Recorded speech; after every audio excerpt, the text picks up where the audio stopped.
Alright, at least at the release of this video, the holiday season is upon us, which typically is going to mean some rather large eating days coming up, and you may be worried about gaining weight. I do want to give you some tips for this, but even if you're finding this video down the line and it's not the holidays, keep watching because this is going to be for not only the holidays, but really any social situation, any kind of event, anything coming up where you plan on going off plan more and eating more food, but want to avoid gaining a bunch of weight.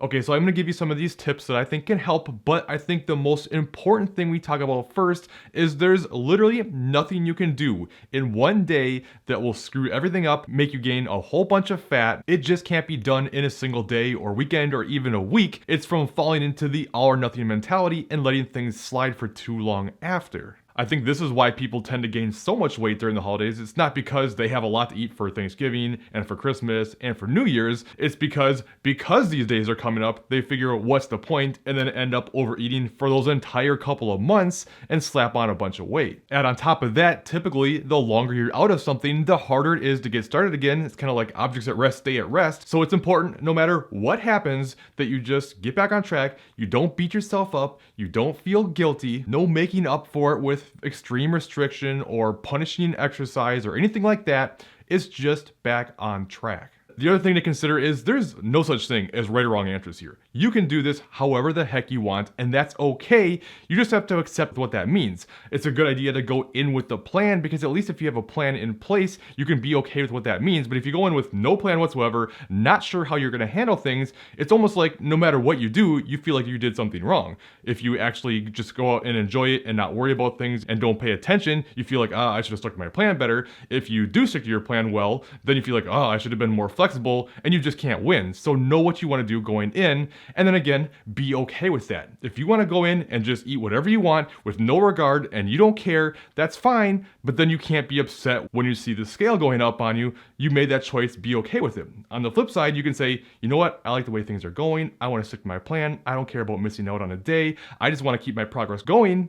That's fine too, but then you can't sit around and pout and be mad that you don't get to be more flexible and enjoy the day more. You made that choice, be okay with it. That being said, I think there's better strategies for the majority of people that's more in the middle. To me personally, I think for the majority of people, we need to be okay with just relaxing a bit and not getting so caught up in it, not tracking your food, eating what you want, no restrictions, and just enjoy the day. But just because you're enjoying the day with no restrictions doesn't mean that you have to just go completely crazy, eat till you feel sick to your stomach, and then continue to eat more because your diet starts again tomorrow. This is the mentality people with an unhealthy relationship with food have. And it's typically there because you have this sort of black or white mentality towards food. It's either good or bad. It's right or wrong. And neither of these things are true. Food is just food. So there's a large difference between having what you want and enjoying it and completely stuffing yourself silly to the point where you're not even enjoying it because you feel miserable. Which, for the record, if you feel like you have an unhealthy relationship with food, I do have a link to a video in the description below that should help. Another strategy you can take if you want to keep things a little more in check but still allow for some extra flexibility is to still track. You could go ahead and still have a calorie target. Don't worry about macros, but just focus on calories. Probably give yourself a bit extra for the day and just kind of loosely track without going way overboard. And again, not looking at food as either good or bad. You can also bank up calories going into a holiday or any kind of event you have. And say, for instance, for 5 days prior, you banked up 100 to 200 calories. Now you have an extra 500 to 1,000 calories that you can enjoy on that day. Even if you're not tracking, at least there's that extra room in there that you know is going to help keep things a little bit more in check. Another strategy you can take that can help for some people is to fast going into that event. So for some people, this is great and other people's not so much. And what I mean by that is for some people, if they just bank up all those calories throughout the day, they can have so much more food while still keeping calories somewhat in check. And this can work great. But for other people, if they do that, they go into it so ravenously hungry by the time they get there that they go even more nuts than they would have, and it can backfire. So make sure you know yourself personally and how well you handle that type of a strategy, because if you don't handle it well, then it's not a good option for you. Or perhaps you can mostly fast and then have a large protein serving of anything, like maybe a big serving of egg whites is a common strategy that I use before something like this, where you're eating something that's going to help you feel really full because protein is extremely filling. It's not going to be a whole lot of calories, and this way you're not so hungry going into it, but you've still banked up some of those calories. Along the same lines, you can just restrict your number of meals. So if you typically eat 3, 4, 5 meals, maybe you only eat like 2 meals for the day. You just have a big meal that has anything and everything you want and you enjoy that. Maybe another one later in the day, but by reducing your total meals in the day, you're therefore reducing calories and you can enjoy more and have fun and feel like you're getting to eat a lot of food, but you're less likely to go overboard rather than going back in for seconds and thirds and fourths and fifths and sixths. All right, one other thing that I don't think a lot of people consider, but I think personally is one of the most helpful things in a situation like holiday eating, and that is don't eat foods that you don't really like.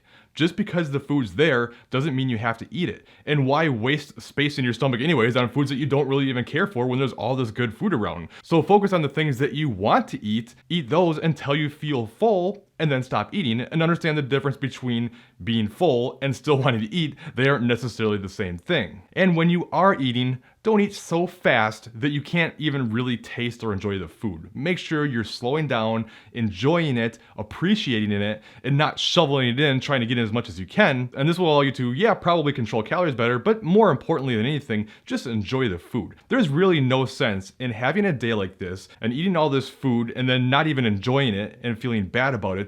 That's no good. So just relax and enjoy the food. And then remember, when it comes to the scale, almost no matter what, you're probably gonna see a spike on the scale the following day. You're probably gonna have more sodium than usual, you're gonna retain more water, especially if you're in a deficit, your glycogen stores are gonna be more full, you're gonna be digesting more food still when you wake up. There's gonna be a lot of factors, but remember that weight and fat are not the same thing. And if it really negatively affects you emotionally to see that number spike, maybe wait 2 or 3 days before getting back on the scale again so you don't get triggered. If this is a struggle that you have, letting a scale number affect your emotions, then make sure you check out this top video next, and I'll talk about some strategies you can take to not get so emotionally tied to any number on the scale. Otherwise, I think you'll like this bottom video instead. If you have any questions, please leave them in the comments below, and I'll see you in one of those other videos.